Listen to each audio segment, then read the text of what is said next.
Feira de Santana é terra de grandes poetas e escritores. Os românticos e abolicionistas Sales Barbosa e Filinto Bastos, Georgina Eresman, autora do Hino à Feira, Aloísio Rezende, o poeta da negritude, os modernistas Godofredo Filho e Eurico Alves Boaventura, o premiado romancista Fernando Ramos, isso para citar apenas os mais conhecidos.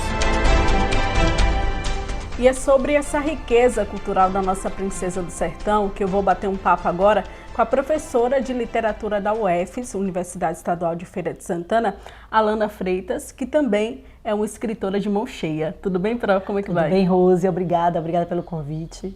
Professora, o que representa a literatura na sua vida? A literatura na minha vida é um elemento estruturante, assim, de sobrevivência, né? Tem o nome de um livro que eu gosto muito de usar para falar dessa minha relação com a literatura, que é O Feijão e o Sonho. Como professora, eu vivo, me sustento no meu trabalho como professora de literatura, né?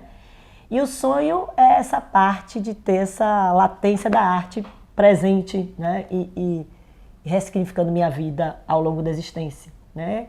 Tem uma frase que está numa crônica minha que eu gosto muito, que diz que a literatura não cura nossas dores, mas ajuda a suportá-las, né? Ajuda a entender melhor a vida, ajuda a ver o mundo de forma mais humanizada e humanizadora.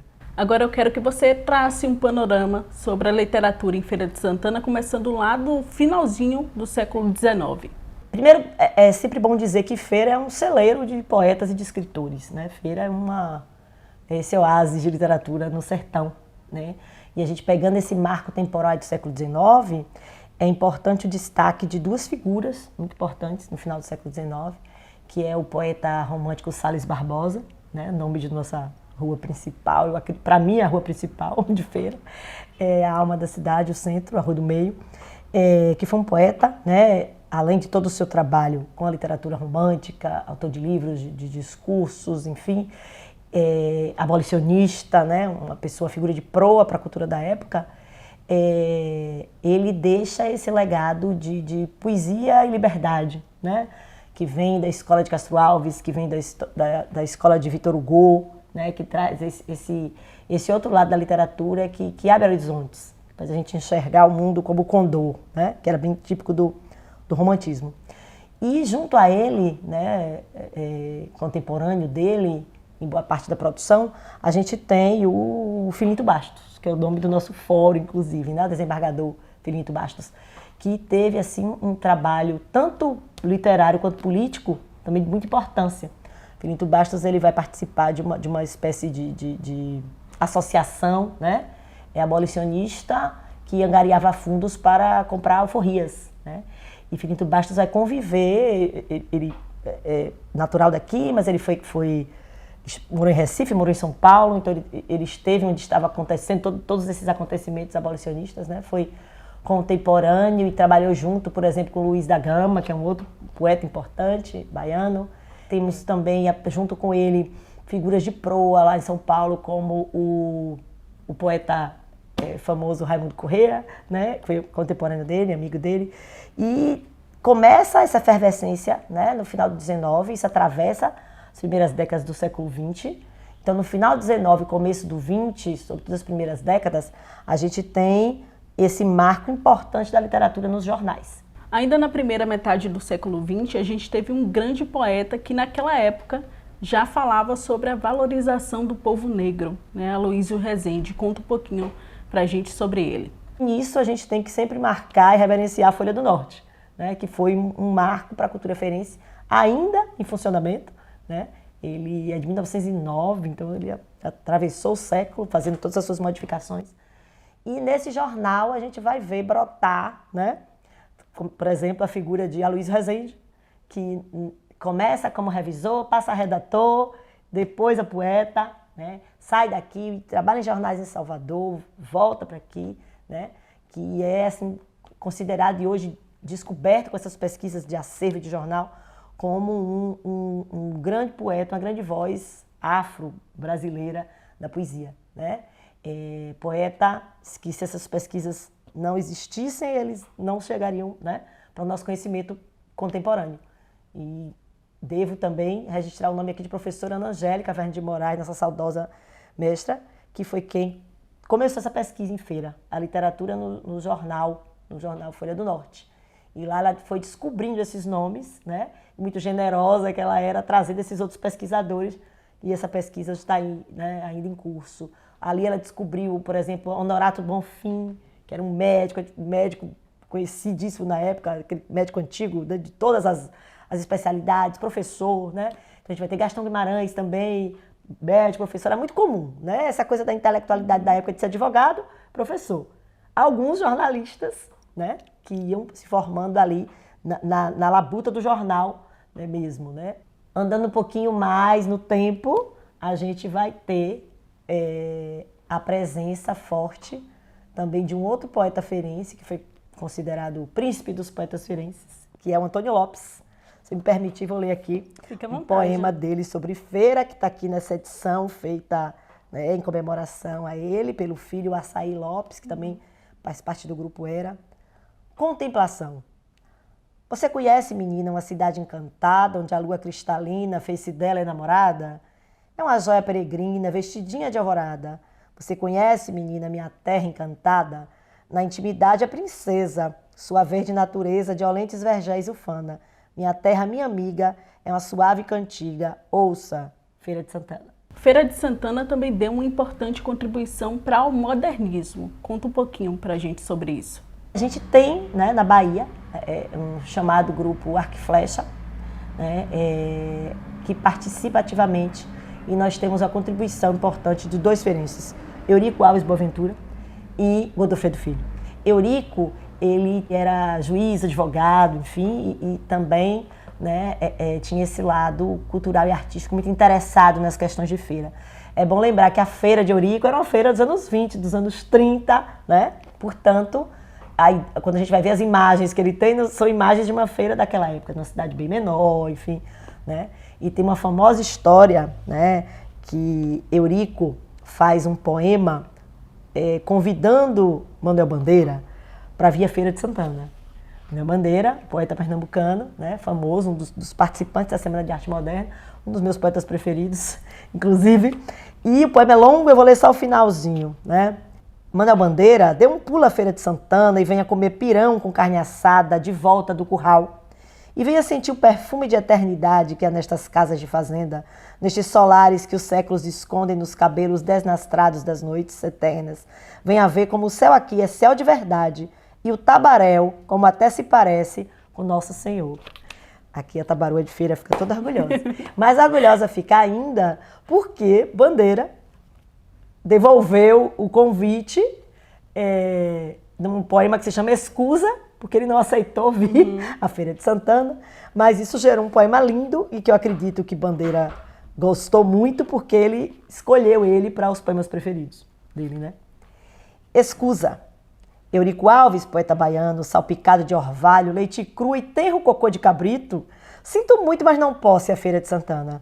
Sou poeta da cidade, meus pulmões viraram máquinas inumanas e aprenderam a respirar o gás carbônico das salas de cinema. Como o pão que o diabo amassou, bebo leite de lata. Falo com A que é ladrão, aperto a mão de B que é assassino. Há anos que não vejo romper o sol, que não lavo os olhos nas cores das madrugadas. Eurico Alves, poeta baiano, não sou mais digno de respirar o apuro dos currais da roça. Né? A gente vê muito aqui a ideia de cidade-campo, né, nos dois aqui. Feira como uma cidadezinha pequena do interior, 30 mil, 40 mil habitantes talvez, né, na sede. E Manuel Bandeira lá em São Paulo, no Rio, né, dando essa resposta a ele. Godofredo Filho, né, não tem o mesmo conhecimento de Godofredo que eu tenho de Eurico, mas ele tem um grande poema sobre Feira de Santana também, que é de alguns cantos, né, e ele tem um outro poema que é também um dos meus preferidos dele, que é o Lamento de Enone, é o Canto de Enone. O Godofredo tinha uma coisa muito assim, da cultura grega, mitológica, né? Quem o conheceu dizia que ele era assim, muito afidalgado, assim, muito, né, dos vinhos, das conversas, né? E esse Canto de Enone é uma coisa linda, ele pega uma passagem da Ilíada, que é da morte do príncipe, que rouba Helena, né, da Guerra de Troia, e Enone é a esposa. Então a esposa traída que foi Ninguém fala dessa mulher, né? Como é que ficou o coração dessa mulher que foi trocada por Helena de Troia, gerou a guerra, enfim. E quando o marido morre na guerra, o príncipe, Enone vem, porque era função da viúva, preparar o corpo do marido para os ritos, né? É um poema incrível, belíssimo, né? Ele ficou muito conhecido como o poeta dos vinhos, né? O poeta das cores do vinho, mas também fala muito de feira na poesia de Godofredo Filho. E as mulheres, qual foi a participação e como foi a presença delas na literatura aqui em Feira? Eu vou falar de 3 assim, que se destacam ao longo, né? Tem uma poetisa que se chama Alcina Dantas, inclusive escreveu em Folha do Norte também, está lá a produção dela. Inclusive ela era radialista de um programa de rádio importante, né? Muitos radialistas da velha geração começaram nesse programa dela. Georgina Erisman, nossa, né, autora do hino, que é um belíssimo poema, uma ode à Feira de Santana, né? Eu desafio um feirense que quando ouça aquele hino não dê uma tremidinha no coração, né? Levou o nome de Feira também para fora, ela foi para o Rio de Janeiro, ganhou prêmios, né, Conservatório de Música, enfim. E tem também a Edith Abreu, né, Edith Gama, que foi também além de poeta, escritora, ela participou muito dos movimentos feministas em Salvador. Ela deixa assim um legado também político, né, de projeção do nome. Ela escrevia muito no jornal Imparcial, que era o nome do jornal que ela escrevia, né? Professora, além dos poetas, né, dos grandes poetas, nós tivemos também os prosadores, né, incluindo aí o Ney São Paulo. Conta um pouquinho sobre ele. Vamos lá, o Ney, né? O Ney São Paulo, que é muito mais conhecido por seu cinema, né? Um grande cineasta. Apesar de não ser natural de Feira, vive em Feira, né? A família dele é de Riachão do Jacuípe, mas ele cresce por aqui, boa parte da obra dele ele faz por aqui, e sobre Feira, inclusive, né? Tem filmes sobre Feira. Mas ele também escreveu contos, né? Inclusive esses contos estão aqui reunidos na Antevéspera e o Canto do Sol, de Ney São Paulo, né? Que é uma coletânea organizada por meu colega, professor Cláudio, que é especialista na obra de Onei. E é bom lembrar que a gente tem também cronistas nessa história toda, né? Feira do Norte também publicou muitos cronistas. O próprio Arnold Silva, ele tinha uma coluna fantástica, né, sobre Feira de Santana no jornal Folha do Norte, né? Seguida depois de Hugo Navarro também, que foi outro grande nome, né, memorialista feirense. Dentre esses prosadores também destaco a figura de Fernando Ramos e Juarez Bahia, né? Outros prosadores que ainda carecem de mais estudos, né? Para ser inseridos nessas grandes pesquisas de acervo também. E hoje em dia, Pro, como é que você avalia a situação, o cenário da literatura aqui em Feira de Santana hoje? Vamos lá. Falando dessa importância da poesia de Feira, a gente não pode deixar de registrar um movimento central que é o Grupo Era, né? Não vou desenvolver porque meu colega, professor, querido amigo Robert Val, vai falar para vocês sobre isso. E nessa formação, nesse encadeamento, eu acredito muito nessa questão das linhagens, né? A gente não faz nada sem olhar para trás. A gente tem aí todo um grupo de jovens poetas que foram formados à luz de Era, inclusive aqui dentro dessa universidade, né? Então vem as cadeias aí, né? As linhagens, né? Então esse Grupo Era ilumina, é um farol até hoje. Eu acho que Feira continua sendo uma terra de poetas e de literatura. E que bom, né? E que bom, senão se acabe, né? E como a professora Alana já antecipou, o próximo bloco a gente vai falar mais detalhes aí sobre o Grupo Era. Não sai daí que eu volto rapidinho.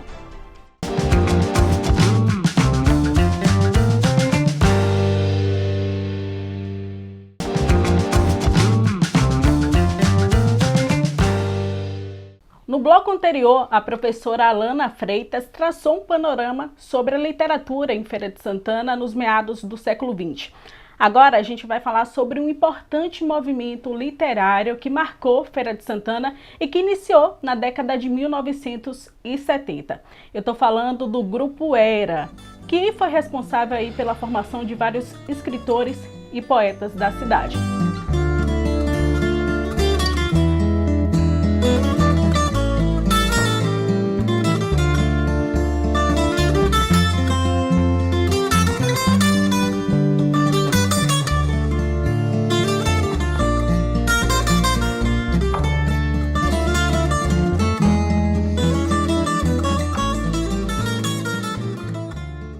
conversar com a gente sobre isso, a gente convidou aqui o professor Roberval Perei, que é poeta, desenhista, letrista, compositor e também um dos fundadores do Grupo Era. Professor, conta pra gente o que foi o Grupo Era. Eu gosto sempre de dizer que o Grupo Era foi um grupo gerador. A revista Era foi uma revista geradora e que tem desdobramentos até hoje, né? Foi uma revista que surgiu no início da década de 1970, mais precisamente em 1972, no Colégio Estadual de Feira de Santana, onde Antônio Brasileiro apareceu lá para ser professor de Educação Moral e Cívica em plena ditadura, e ele foi professor no segundo ano do científico, né, para turmas do segundo ano, da qual eu e os fundadores da revista Era participávamos. E aí Brasileiro, com 27 anos, apareceu lá, não tocava em educação moral e cívica nas aulas dele, porque inclusive ele era contra a ditadura, terminou inclusive depois sendo preso por causa disso. E então apareceu Brasileiro lá, esse jovem irreverente de 27 anos, que já tinha nome em Salvador, que já tinha fundado, já vinha de lá depois de ter fundado a revista Serial e a revista Cordel, editadas pelas edições Cordel, né, que ele criou, e chegou um jovem de 27 anos, super culto, super dinâmico, fez uns concursos de poesia, de literatura, de prosa nas salas de aula, onde ele ensinava, e disso aí ele detectou alguns alunos talentosos que ele convidou para fundar uma revista. E aí a gente fundou a revista Era. No início a gente fazia reuniões na casa dele, e lá a gente discutia, lia filosofia, literatura, discutia a produção dos próprios membros do grupo, que começaram a produzir, a levar e a mostrar. E aí nasceu a revista, que é seguramente hoje uma das revistas de poesia mais importantes da história da literatura brasileira e talvez a que durou mais tempo sendo publicada, de 1972 a 2005. Vale registrar, e isso é importante, que um dos números da revista Era foi dedicado a nada mais, nada menos do que a Carlos Drummond de Andrade. Nós autografamos, todos nós fizemos, cada página tinha um epígrafe com um verso dele, todos nós autografamos a revista, mandamos para ele, e ele mandou uma bela carta para Brasileiro, agradecendo de coração. Essa carta está publicada nessa edição facsimilar, que reúne os 20 números da revista, que foi uma edição bancada e realizada pela Universidade Estadual de Feira de Santana e a Fundação Pedro Calmon, que é uma fundação cultural do Estado, inaugurando a coleção Memória da Literatura Baiana. Além de você, de Antônio Brasileiro, quem mais fez parte, né, desse grupo?